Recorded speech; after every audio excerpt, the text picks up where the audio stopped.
Yes, Macarios, Ka-trippers. First time loading ko ng corn. Trivia lang, Barcarena, mag-save na kayo ng fresh water kasi matagal yung angkorahe, pero mabilis ang loading nila rito. 2 days lang, isang conveyor. Ayan, yan na, tuloy-tuloy. Lubog na kami. Mamaya trimming na lang.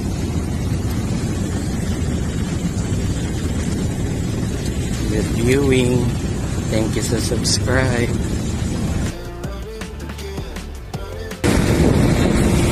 Grab check-in Ka-trippers.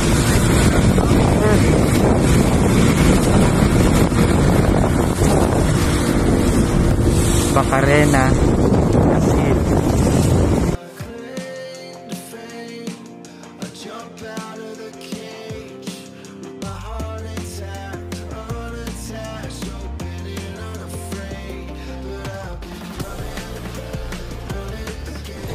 Barcarena, Ka-trippers, Hydrobias Terminal.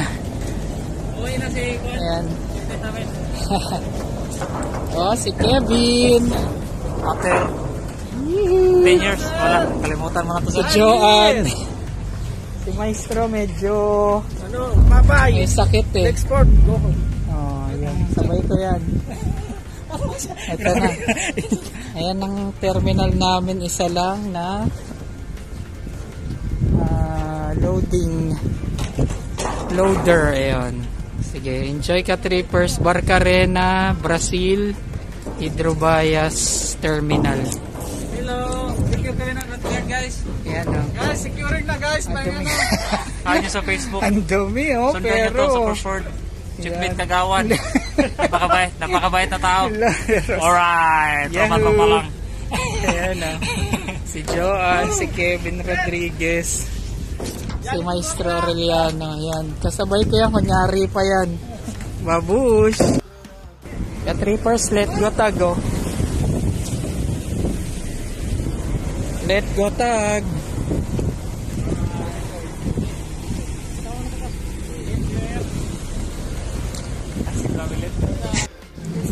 Ka-trippers, ayan. Ganyan siya kadumi. Additional, ayan ang ano ko, niload corn.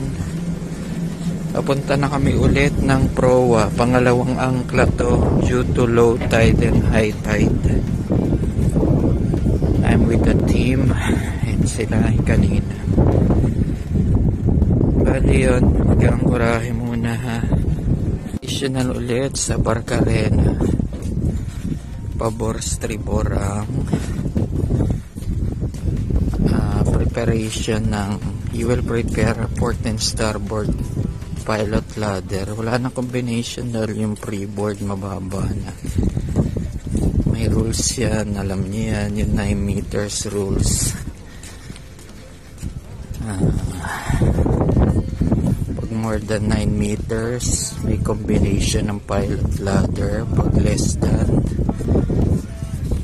wala na, pilot ladder na lang. Wow, ang talino ko ha. Nabasa ko lang yun. So yan, angkorahe dahil low tide and high tide ulit bunot. Thank you for subscribing. I miss you guys. Ingat to all. God bless. Babush. Adios.